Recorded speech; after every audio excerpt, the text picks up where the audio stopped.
Bonjour, bienvenue dans ce nouveau chapitre de seconde sur la description des mouvements. Nous allons voir dans cette première partie mouvement et trajectoire. Alors tout d'abord, nous devons introduire la relativité du mouvement. Nous allons le faire tel que l'a fait Galilée dans son dialogue sur les deux grands systèmes du monde entre deux protagonistes, Simplicio et Salviati. Alors, il pose la situation où nous avons un bateau qui est en train d'avancer dans la direction ici vers la droite et une personne en haut du mât de ce bateau lâche une pierre. Que va-t-il se passer? Alors une réponse intuitive qui peut être donnée, c'est que la pierre va chuter de manière verticale pendant que le bateau avance et donc va arriver par rapport au bateau derrière le bateau. L'autre réponse, qui est la réponse correcte, c'est qu'il faut se rappeler que puisque la personne est sur le bateau, elle a la même vitesse que le bateau, de même que la pierre qui est lâchée et donc lorsque le bateau va avancer, au fur et à mesure de sa chute, la pierre, elle aussi, a la même vitesse horizontale et va continuer à avancer horizontalement à la même vitesse que le bateau et donc si elle est lâchée en haut du mât, elle tombera au pied du mât ici. Donc ceci va nous permettre d'introduire le concept de relativité du mouvement. Tout simplement, un mouvement est relatif au point de vue à partir duquel on va le décrire. Ceci en physique, ça s'appelle le référentiel. Le référentiel, il sera constitué d'un solide de référence par rapport auquel on va repérer toutes les positions dans l'espace du système étudié.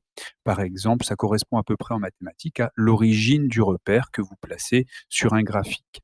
Alors, ce solide de référence, eh bien, par exemple, si on se place du point de vue de la côte ou du bord de la mer et qu'on regarde le bateau avancer, eh bien, on verra une trajectoire pour la pierre qui aura cette allure-là.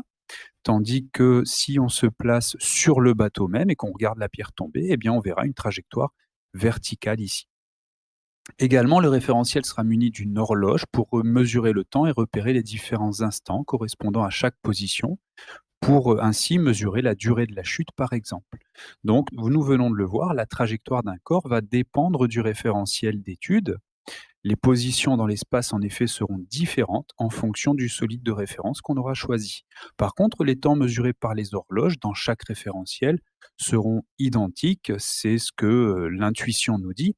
Mais rappelez-vous, en physique, il faut toujours se méfier de son intuition et de son bon sens, et il faut essayer parfois d'aller un petit peu plus loin. Alors, 3 référentiels importants, majeurs en sciences pour décrire les mouvements.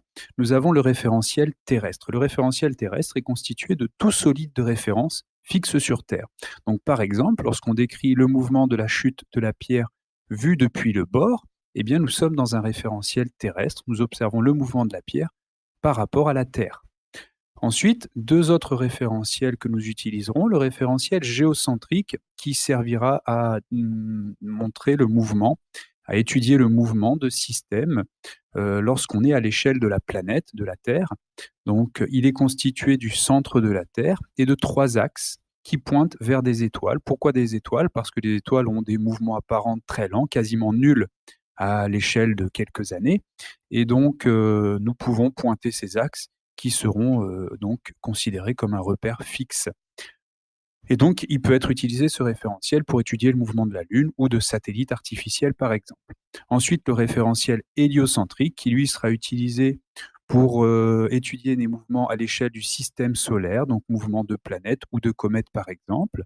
Il est constitué du centre du Soleil comme origine et de 3 axes qui pointent vers des étoiles. Alors, maintenant que nous avons défini le référentiel, nous allons pouvoir parler de la trajectoire du système. Qu'est-ce qu'on appelle le système? C'est tout simplement le corps étudié. Ça peut aller d'une particule de la taille d'un électron jusqu'à une planète, par exemple, peu importe. Mais quel que soit le système étudié, nous allons le modéliser par un seul point. Alors, c'est une simplification du problème, puisque ça nous évitera d'avoir une infinité de points à décrire, ou en tout cas un ensemble de plusieurs points à décrire. Par exemple, l'avion qui est ici, eh bien, nous pouvons le réduire à un seul point. Quel point allons-nous choisir? Nous allons choisir ce qu'on appelle le centre de gravité ou centre de masse du système, qui est en quelque sorte au centre globalement de l'ensemble des masses qui constituent le système.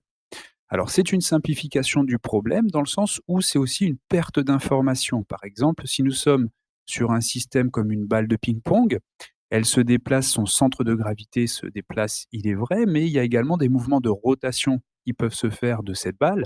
Donc si on simplifie le problème en modélisant par un seul point, nous n'étudierons pas les mouvements de rotation du système sur lui-même. Donc il y a une perte d'information quand même au passage. Alors la trajectoire, qu'est-ce que c'est? C'est simplement l'ensemble des positions occupées par ce point au cours du mouvement. Quelques trajectoires que vous devez connaître, une trajectoire rectiligne, une trajectoire circulaire, trajectoire parabolique et enfin la trajectoire elliptique. Nous verrons que la trajectoire parabolique, c'est la trajectoire de tout corps lancé sur Terre. Une trajectoire elliptique, eh bien, c'est la majorité des mouvements des corps qui tournent autour d'autres astres dans l'univers ont des trajectoires elliptiques, la trajectoire circulaire étant un cas particulier de la trajectoire elliptique. Voilà pour cette première partie sur l'étude des mouvements. Dans la deuxième partie, nous nous intéresserons à la vitesse du système et nous verrons comment tracer les vecteurs vitesse.